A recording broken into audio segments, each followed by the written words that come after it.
సనాతన ధర్మం అంటే ఏమిటి? శాశ్వతమైన మార్పు లేని ధర్మం అని అర్థం. మరి ధర్మం అంటే ఏమిటి?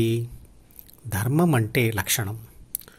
భౌతిక ధర్మాలు, రసాయనిక ధర్మాలు, పరమాణు ధర్మాలు, ఇలా చాలా పదార్థాలకు ధర్మాలు ఉన్నాయి కదా. ఇందులో ఏది సనాతన ధర్మం? విశ్వంలో ఉన్నవి రెండు విషయాలు. ఒకటి శక్తి, రెండవది పదార్థం. నిరంతరంగా పదార్థం శక్తిగా మారుతుంది మరియు శక్తి పదార్థంగా మారుతుంది. కాబట్టి వాటి లక్షణాలు శాశ్వతంగా ఉండలేవు. అంటే పదార్థాల లక్షణాలు శాశ్వతంగా ఉండలేవు. కాబట్టి సనాతన ధర్మం అనేది పదార్థాల లక్షణాల గురించి మాట్లాడిన మాట కాదు. నిరంతరంగా శక్తి పదార్థంగా మరియు పదార్థం శక్తిగా మారడానికి కారణమైన విశ్వశక్తి లక్షణం మాత్రం ఎప్పటికీ స్థిరంగా ఉంటుంది. అదే సనాతనమైనది,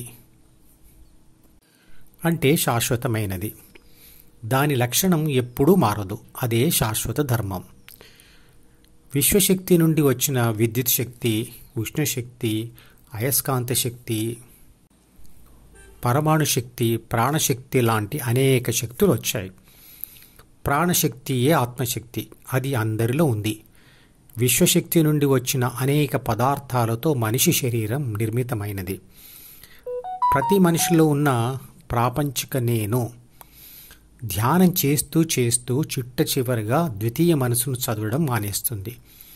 అప్పుడు అహంను కూడా విడిచిపెడుతుంది. దాంతో ప్రాథమిక మనసును కూడా చదవడం ఉండదు. అప్పుడు ప్రాపంచిక నేనులో ఒక్క పరిశుద్ధమైన ఆత్మ మాత్రమే మిగిలిపోతుంది. అప్పుడు ఆత్మశక్తి తాను మరియు విశ్వశక్తి ఒకటే అని గుర్తిస్తుంది. అందుకే ఆత్మయే పరమాత్మ, అదే విశ్వశక్తి, అదే సనాతనం. దాన్ని ధ్యానం ద్వారా సాధించడమే మనిషి ధర్మం. అదే శాశ్వత ధర్మం. ధర్మో రక్షతి రక్షితః అంటే ధర్మాన్ని రక్షించండి, అది మిమ్మల్ని రక్షిస్తుంది అంటారు కదా. మరి ఈ వాక్యంలోని ధర్మాన్ని రక్షించండి అంటే ఏమిటి? మరియు అది మిమ్మల్ని రక్షిస్తుంది అంటే ఏమిటి? విశ్వశక్తి నుండి వచ్చిన ఆత్మ నశించేది కాదు. దాని ధర్మం లేదా లక్షణం కూడా నశించేది కానప్పుడు మనం ఆ ధర్మాన్ని రక్షించడం ఏమిటి? ధర్మాన్ని రక్షించడం అంటే సనాతన ధర్మాన్ని పొందే, అంటే ఆత్మానుభవం పొందే పద్ధతిని రక్షించడం. అంటే ఆ పద్ధతిని మనం ఆచరిస్తూ తర్వాతి తరాల వాళ్లకు అందించడమే ధర్మాన్ని రక్షించడం. ఆ విధంగా ధర్మాన్ని రక్షిస్తే, అంటే ధ్యానం చేస్తే అది మనల్ని ఎలా రక్షిస్తుంది? ధ్యానం చేస్తున్న వాడికి అది 3 దశలలో ఉపయోగపడుతూ రక్షిస్తూ ఉంటుంది. మొదటి లాభం ఏమిటి అంటే ధ్యాన తొలి దశలో తీవ్రమైన ధ్యాస, 6 చెడు గుణాలలో మార్పు, ప్రశాంతత, మానసిక స్థిరత్వం, నిర్భయత్వం, విషయాలను స్పష్టంగా గ్రహించే శక్తి, మనసులో స్పష్టంగా దాచుకునే శక్తి, జ్ఞాపకాలను వెలికితీసి వాటిని సమయానుకూలంగా, అంటే సమయస్ఫూర్తితో తిరిగి ఉపయోగించుకునే శక్తులు వస్తాయి.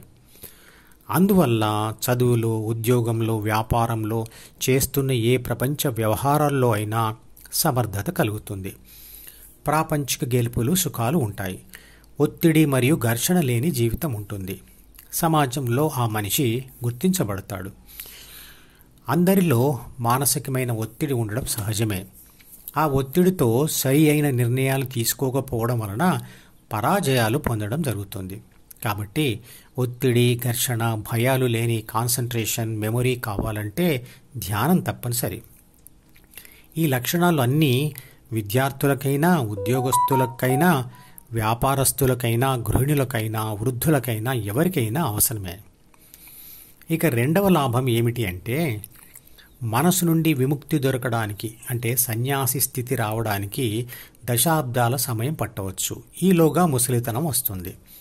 ముసలితనంలో వచ్చే ఆరోగ్య సమస్యలు, ఒంటరితనం, గతం తాలూకు బాధలు, భవిష్యత్తు భయాలు తప్పవు. కాబట్టి ఆ సమయం కల్లా ధ్యానంతో శాశ్వత శాంతి, ఆనందం లభిస్తే ఈ అన్ని బాధల నుంచి ముక్తి దొరుకుతుంది. ధ్యానం వల్ల మనము మనసు నుంచి విడిపోతాము కాబట్టి మరణ సమయంలో బాధ కలగదు. మరణ భయం కూడా ఉండదు. ఎందుకంటే భయాలు ఉండేది మనసులోనే కదా. ఇక అప్పటి నుంచి ధ్యానం చేయడం అనేది అలవాటుగా, ధ్యాన ప్రయత్నం లేకుండా దానంతటదే కొనసాగుతుంది. అప్పుడు సమాజానికి అతను ధ్యాన గురువుగా మార్గదర్శనం చేయగలుగుతాడు. ఇక మూడవ లాభం ఏమిటి అంటే, మరణించిన తర్వాత కూడా ఆ మనిషికి సమాజంలో గుర్తింపు, కీర్తి మిగులుతాయి.